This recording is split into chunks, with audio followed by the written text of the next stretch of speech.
Lightning split the sky like judgment itself, revealing what no decent person should ever see. A woman in a torn wedding dress, tied to a fence post in the driving rain, wore a crude wooden sign around her neck that read, "Not worth feeding." Jace Thornfield pulled his horse to a halt. Water streamed from his hat brim as he stared through the storm. The woman's head hung forward, dark hair plastered against her face, but her shoulders held straight, defiant. Thunder rolled across the empty plain. His horse shifted beneath him, eager for shelter. Jace had 3 days of beans left in his saddlebags. 3 days before the bank took his ranch. 3 days to find a miracle that didn't exist. The woman raised her head. Even through the rain and darkness, her eyes burned with something fiercer than fear. She watched him watching her. Neither moved. A gust of wind set the sign swaying against her chest. The rope around her wrists had cut deep. Blood mixed with rainwater on her hands. Jace dismounted. His boots squelched in the mud as he approached. Up close, he could see the wedding dress. Had been expensive once. Fine lace now torn. Pearl buttons half missing. The woman had been beautiful once too, before whatever happened here. She didn't speak as he cut the ropes. Didn't cry or thank him or collapse. Just stood there rubbing feeling back into her wrists, studying his face. "Can you ride?" Her voice came out as barely a whisper. "They'll kill us both if they find out what I know." The words hit him like ice water. Jace glanced around the empty prairie. No sign of whoever had done this, but they could return. "Who's they?" She shook her head. Water dripped from her chin. "You shouldn't have stopped." Too late for that. His ranch house squatted against the horizon, a dark smudge in the storm. Barely a mile, but it might as well have been 100 with her in that condition. Jace helped her onto his horse and walked alongside, leading them both through the mud. Inside, the cabin felt smaller with another person present. One room, one bed, one chair by a cold fireplace. Jace lit a lamp with shaking hands while the woman stood dripping near the door. She hadn't moved since entering, as if afraid to claim any space. "There's dry clothes in the chest." She nodded but didn't move toward them. Her gaze swept the sparse room, taking inventory, the empty shelves, the single pot by the stove, the notice from the bank crumpled on the table. Jace busied himself, building a fire. Behind him, he heard the whisper of wet fabric hitting the floor, the creak of the chest opening. He kept his eyes on the flames. When he turned around, she wore his spare shirt and trousers, both too large. She'd tied her hair back with a strip of torn petticoat. Without the wedding dress, she looked younger, fragile and fierce at once. "What's your name?" "Jane." The word came too quickly. A lie. "Jane what?" She sat in the chair by the fire and pulled her knees to her chest. "Just Jane." Jace put beans and water in the pot, his last can of tomatoes. Enough for 2 people for maybe 2 days if they ate careful. He did the arithmetic in his head while stirring. It didn't add up right. "You don't have to feed me." He looked over. She was watching the pot with hungry eyes, but her voice held conviction. "Don't figure I got much choice." "There's always a choice." Something in her tone made him pause. Not just gratitude or politeness. Experience. Like she'd been the one making hard choices for longer than seemed possible. They ate in silence. Jane held the tin cup of beans between her palms as if warming herself on it. She ate slowly, deliberately, making each spoonful last. When she finished, she set the cup down carefully. "Thank you. Don't mention it." But she was already studying his face again with those sharp eyes, taking his measure. Jace had the uncomfortable feeling she saw more than he intended to show. That night he gave her the bed and made himself a pallet by the fire. In the darkness, he heard her breathing, quick and shallow, afraid even in sleep. Once she cried out, something about children in a cellar. But when he sat up, she'd gone quiet again. Morning brought no answers. Jane helped with chores without being asked, fed the chickens, pumped water, swept the floor. She moved through the tasks with surprising competence for someone who claimed to be just a name, but she wouldn't talk about the sign, or the wedding dress, or who might come looking. On the second day, riders appeared on the horizon, 3 of them, moving slow and steady across the prairie, searching. Jane went still as stone when she saw them, her face drained of color. Inside. She didn't argue. Jace watched from the doorway as the riders approached. They stayed distant, just close enough to study the property, looking for something, or someone. After an hour, they rode on, but Jace knew they'd be back. That evening, Jane made a mistake. She was helping him calculate feed costs for the remaining livestock, scratching numbers in the dirt with a stick. Complex calculations involving interest rates and commodity prices. Mathematics that took real education to understand. "Where'd you learn arithmetic like that?" She froze. The stick fell from her fingers. "I don't know arithmetic. Lady, you just figured compound interest in your head." Jane stood up, brushing dirt from her hands. But there was nowhere to run, nowhere to hide in the single room. "My name's not Jane. Figured that much." Hoofbeats outside cut short whatever she might have said next.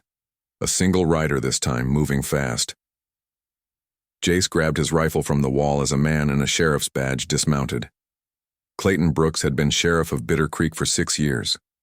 Honest as they came in a place where honesty was rare, but he wore a grim expression as he approached the door. "Jace." "Sheriff." Brooks nodded toward Jane, who stood frozen by the fire. "Ma'am." He reached into his coat and pulled out a folded paper, a wanted poster. Jane's face stared back from the yellowed paper drawn in careful detail. Below her portrait, bold letters, spelled out the reward. $500 for Jane Whitmore, wanted for theft and conspiracy. The words hung in the air between them. $500. More than enough to save the ranch. More than enough to start over somewhere else. Jace looked at the poster, then at Jane, then at the sheriff who waited for an answer. Jane met his eyes across the room. She didn't beg or plead or make promises, just stood there with her chin raised, waiting for him to decide what she was worth. The silence stretched, like wire about to snap. Jace folded the wanted poster and handed it back to Sheriff Brooks. The paper crinkled in the silence. "Poster's got the wrong information, Sheriff." Brooks studied his face, then Jane's. Something passed between the 2 men that Jane couldn't read. "That's so.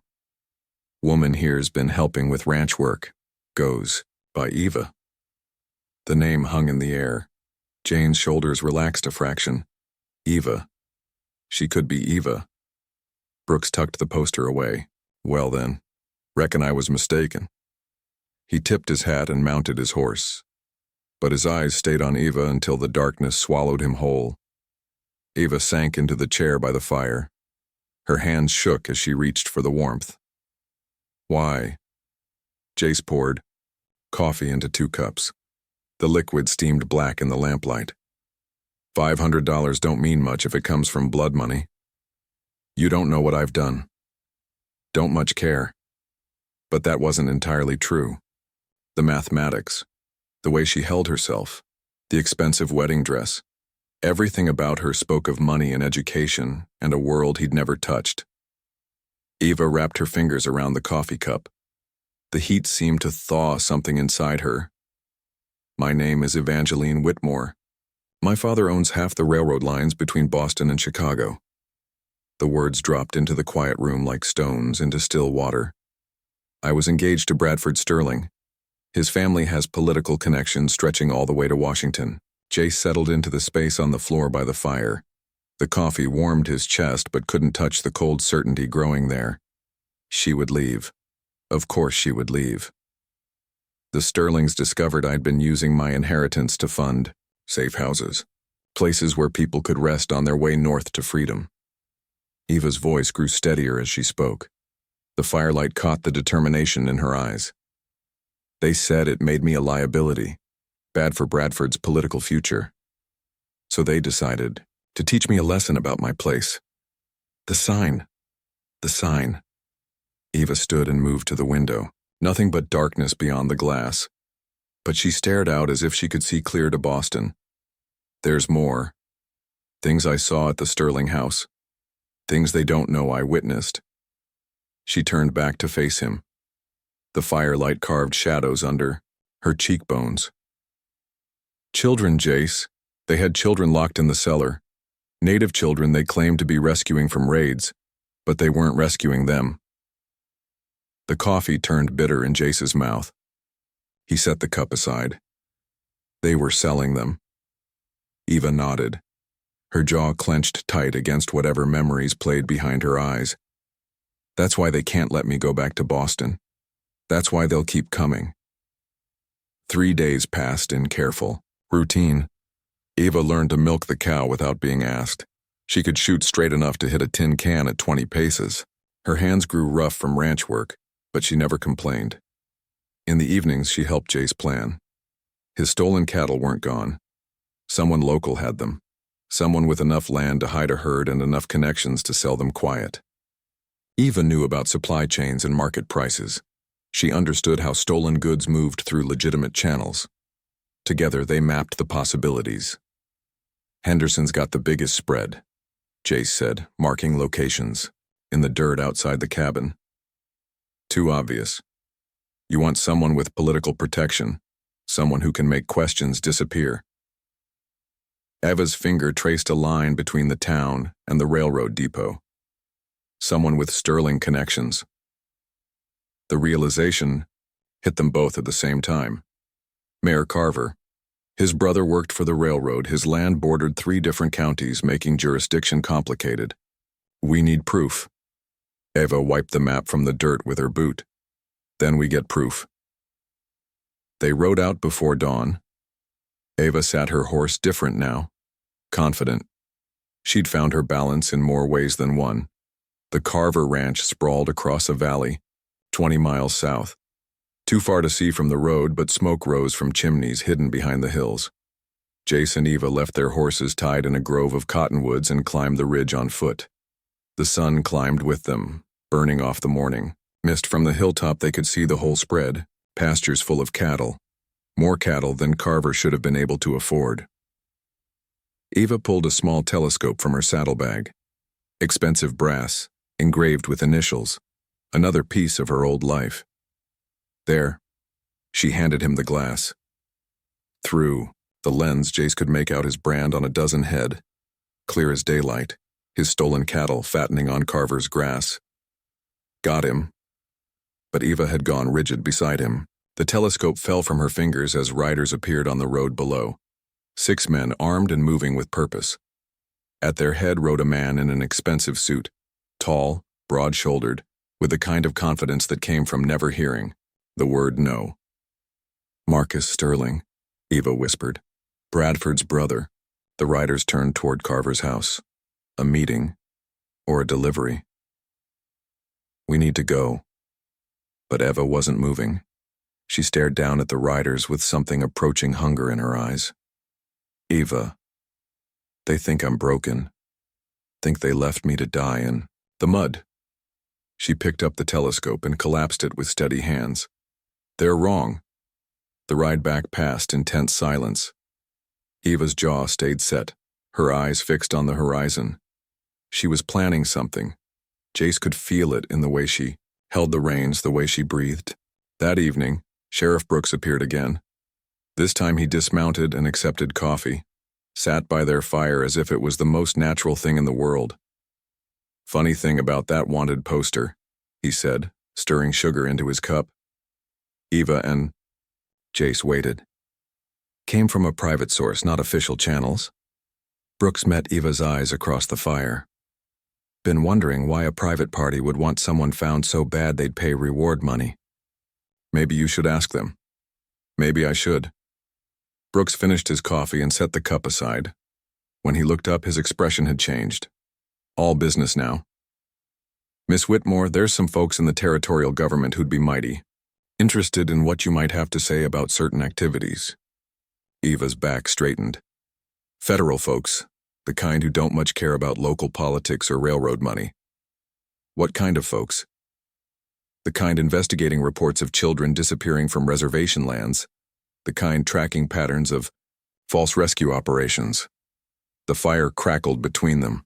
Sparks rose into the star-filled sky and disappeared. You'd be willing to testify? Eva looked at Jace. Something passed between them, an understanding built from shared work and quiet trust. I'd be willing. Brooks nodded and stood. Then we might just have ourselves a case. He mounted his horse and paused, looking down at them both. Miss Whitmore, that poster's been pulled. Seems there was some irregularities in how it got issued. Eva's hand found Jace's in the darkness. Her fingers were rough from ranch work now, but they fit against his palm perfectly. Thank you, Sheriff. Don't thank me yet. Things are about to get considerably more dangerous. After Brooks rode away, Eva and Jace sat by the dying fire. The night stretched around them, vast and quiet. You don't have to stay for this. Eva's voice was soft but certain. Could take my testimony and disappear, start over somewhere safe. Jace added another log to the fire. Flames leaped higher, pushing back the darkness. Could. But you won't. No. Eva leaned against his shoulder. The weight of her felt right, permanent. Those children deserve justice. They do. Above them, stars wheeled across the endless sky. The same stars that had watched over stolen cattle and missing children, and a woman left to die with a sign around her neck. Tomorrow would bring new dangers. Marcus Sterling knew she was alive now. The Sterlings would come with money and guns and political pressure. But tonight, Eva Whitmore sat by a fire with a man who'd chosen her worth over $500. Tonight, she was exactly where she belonged. The wind picked up, scattering sparks across the prairie. In the distance, a coyote called. The sound carried, across miles of empty grassland, wild and free. Eva smiled and closed her eyes. For the first time since Boston, she felt like she might be free too. The bank notice arrived on a Tuesday, delivered by a boy who wouldn't meet Jace's eyes. Payment. Due immediately. No extensions. The boy rode away fast, kicking up dust that settled on everything. Eva read the notice twice, her lips pressed into a thin line. They got to Banker Morrison. Jace crumpled the paper. 3 months early, someone had paid the bank to accelerate his loan. Sterling money. Eva folded the notice smooth again, studying the letterhead. Her fingers traced the embossed seal. My father used the same tactics. Buy the debt, call it due, take the land. She set the paper on the table with careful precision. Everything about her had grown careful lately, measured, the way prey animals moved when predators circled close. Marcus Sterling's men had been seen in town, not hiding anymore. They sat in the saloon, bought drinks for locals, asked casual questions about ranchers and missing persons and women who might not belong. Sheriff Brooks brought word the next morning. His horse was lathered, ridden hard. Federal marshals are coming. 2 weeks, maybe 3. Eva poured coffee with steady hands, but Jace noticed how she kept glancing toward the windows. Sterling knows? Sterling knows everything. Got friends in the territorial office. Money talks louder than justice most places. Brooks accepted the coffee but didn't drink. Steam rose from the cup, dispersing in the morning air. There's more. Your father sent telegrams to every law office between here and Denver, offering a reward for information about his missing daughter. Eva went still. The coffee pot hung suspended in her grip. How much? $1,000. The pot slipped.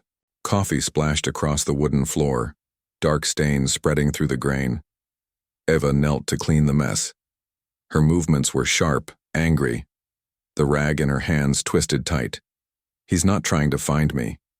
He's trying to buy my silence. Later, after Brooks left, Eva stood at the fence watching clouds build on the horizon. Storm weather. The air felt charged, heavy with possibilities.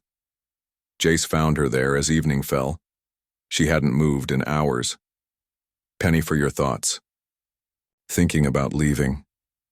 The words hit him colder than winter wind, but he'd been expecting them. Rich girls didn't stay on failing ranches, not when their fathers offered $1,000 rewards. Might be safer.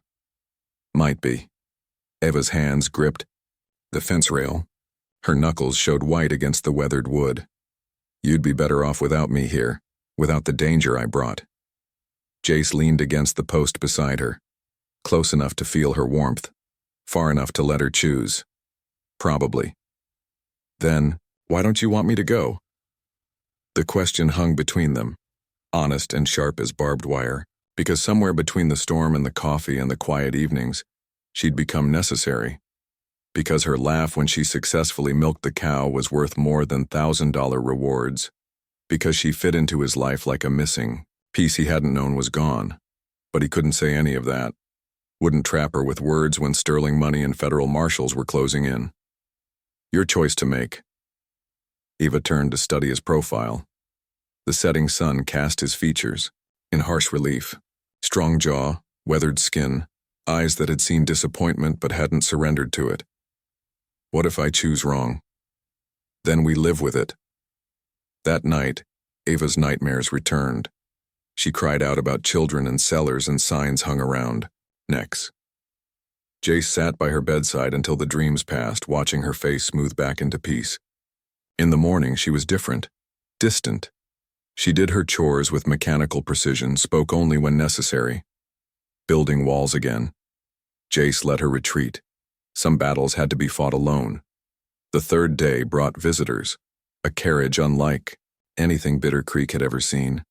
Black lacquer and brass fittings pulled by matched horses that cost more than most ranches. Cornelius Whitmore stepped down like royalty gracing peasant soil. Tall, silver-haired, wearing a suit that probably cost what Jace made in a year. Everything about him radiated wealth and power, and the absolute certainty that both could solve any problem. Eva met him in the yard. Father and daughter faced each other across 20 feet of hard-packed earth.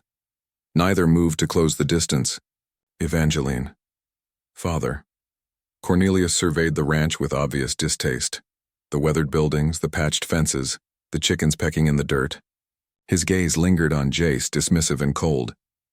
I've come to take you home. This is my home. This is a hovel.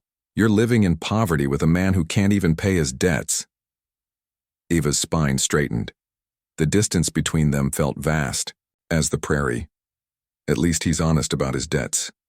Something flickered in Cornelius's eyes. Too quick to read, but Jace caught it.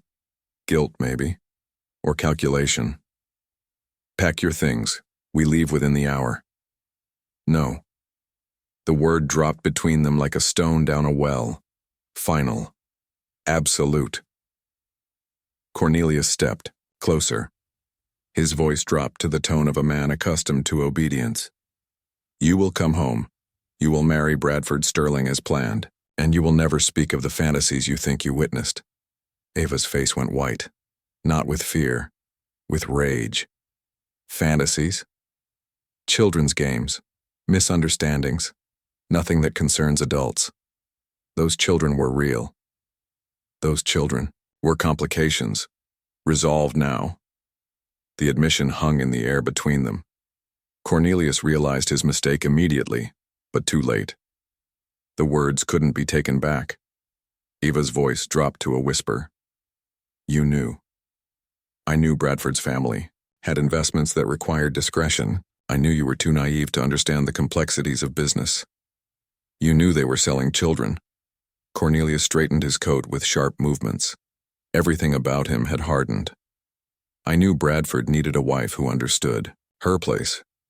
Clearly, I was wrong about your suitability. He reached into his jacket and withdrew a telegram. Official government seal. Expensive paper. The Sterling family has reported you as mentally unstable, dangerous to yourself and others. They've requested federal assistance in returning you to proper medical care. Ava read the telegram with growing horror. Official language that painted her as delusional. A disturbed woman making wild accusations against respected citizens. They can have you committed, Evangeline. Permanently. Unless you come home quietly. and resume your proper place. The telegram fluttered from Eva's fingers.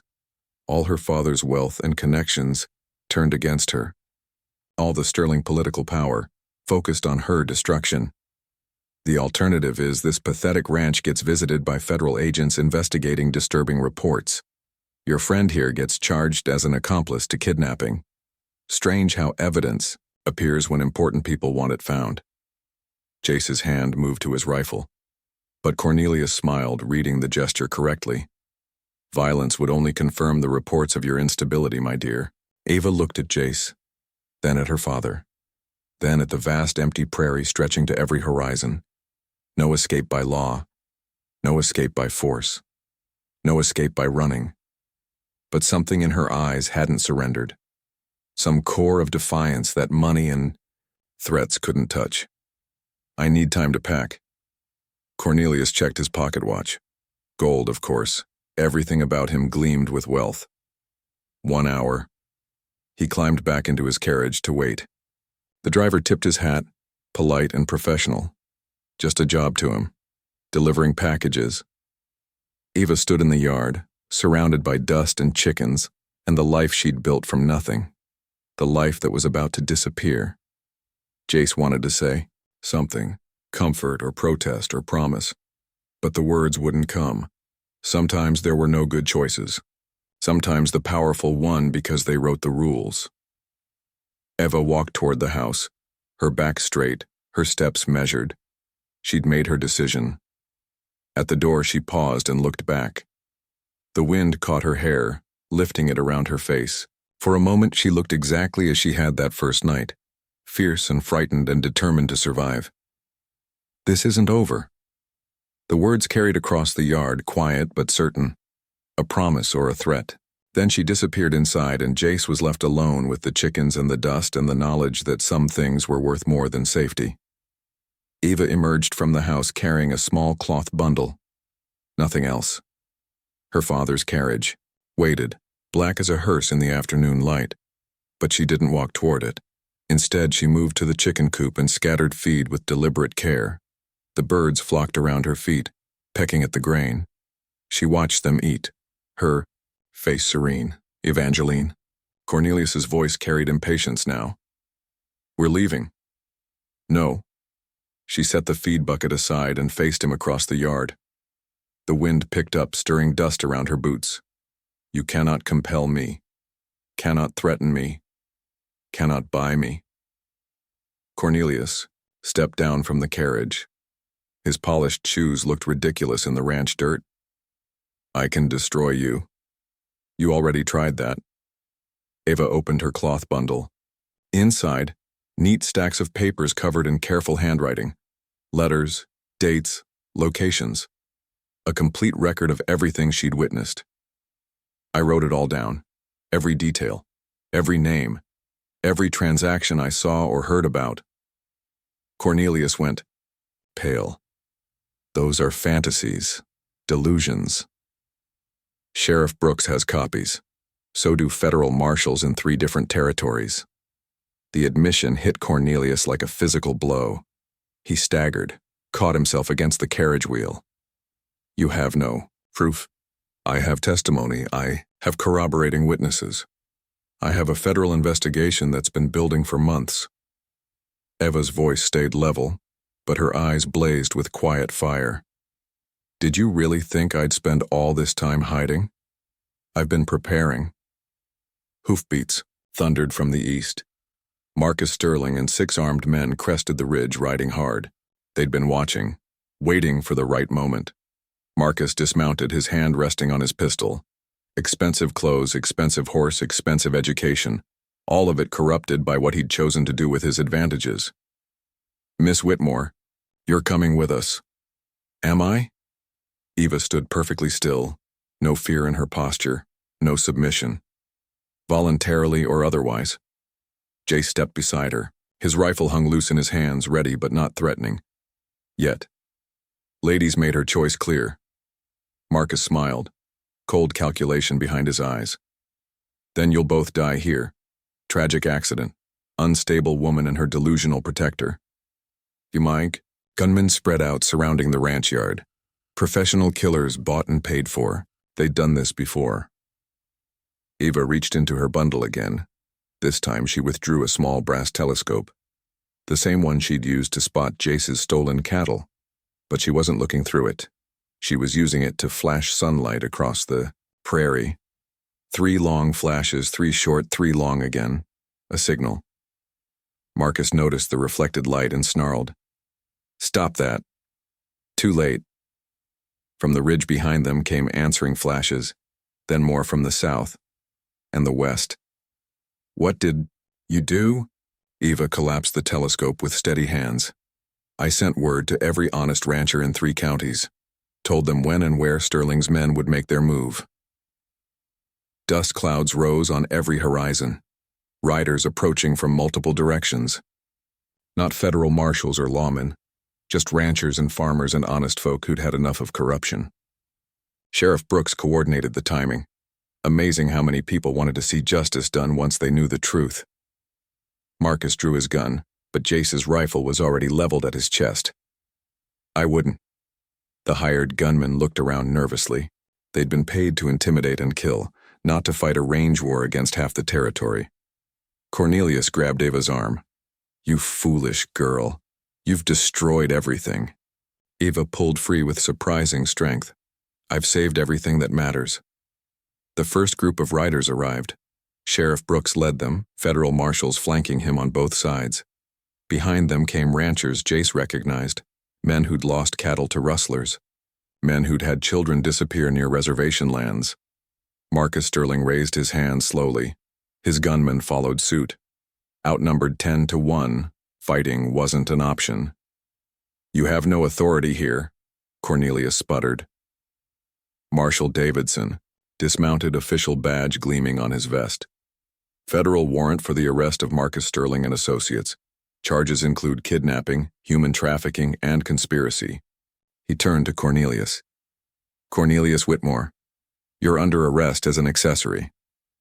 "This is preposterous. I demand to speak with my lawyers." "You'll get your chance in court." Eva watched her father led away in shackles. No satisfaction in her expression. No joy. Just the quiet relief of someone who'd carried a terrible burden and finally set it down. The hired gunmen were loaded into a prison wagon. Marcus Sterling went last, his expensive clothes now dusty and torn. He glared at Eva as the marshal secured his restraints. "This isn't over." "Yes, it is." And it was. The investigation that followed uncovered the full scope of the Sterling operation. Dozens of children rescued from illegal adoption rings. Corrupt. Officials removed from office. A network of evil that stretched across state lines finally brought to light. The reward money for capturing the Sterling gang paid off Jace's ranch debt with enough left over to expand. Eva's testimony led to federal legislation protecting Native American children from false rescue operations. 6 months later, Eva stood in the same yard where she'd made her choice. But everything had changed. New fences, painted buildings, healthy cattle grazing in green pastures, the sign of a ranch returning to life. She wore a simple dress now, practical and sturdy. Her hands were permanently stained with honest work. Her father had been right about one thing. She was living in poverty compared to her Boston life. She'd never been happier. Jace emerged from the barn, leading a mare heavy with foal. New life, coming to the ranch. New possibilities. "Supper's ready," Eva called. They ate at a table Jace had built himself. Simple food, but plenty of it. Outside, a new family of homesteaders was setting up camp near the creek. Eva had offered them shelter and supplies without hesitation. "Reckon they're worth feeding?" Jace asked, nodding toward the newcomers. Eva laughed. The sound carried across the prairie, free and joyful. "Everyone's worth feeding." After supper, they sat on the porch watching stars emerge in the darkening sky. The same stars that had witnessed her abandonment, her rescue, her choice to fight rather than flee. Eva's legal name was Jane Thornfield. Now, she'd chosen it herself, filed the papers with the territorial government. Jane for the woman who'd been reborn in the storm. Thornfield for the man who'd seen her worth when others saw only burden. Any regrets? Jace asked. Eva considered the question seriously. She'd given up wealth, social position, family connections, traded them for honest work, genuine love, and the knowledge that she'd helped save innocent lives. None. A coyote called from the distant hills. The sound echoed across miles of free land under an infinite sky, wild and untamed and absolutely beautiful.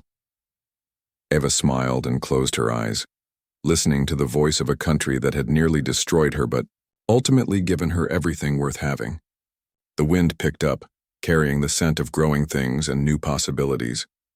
Tomorrow would bring more work, more challenges, more chances to prove that worth wasn't measured in dollars or social position. It was measured in choices, in courage, in the willingness to stand up for those who couldn't stand up for themselves. And by that measure, Eva Whitmore had finally discovered exactly what she was worth. And that is all to the story, for now. Please let me know where you are tuning in from. Perhaps we will create a story there. Consider liking this video and subscribing to our channel. And if you enjoy our content, click this video on your screen. I promise you it's worth watching. See you tomorrow.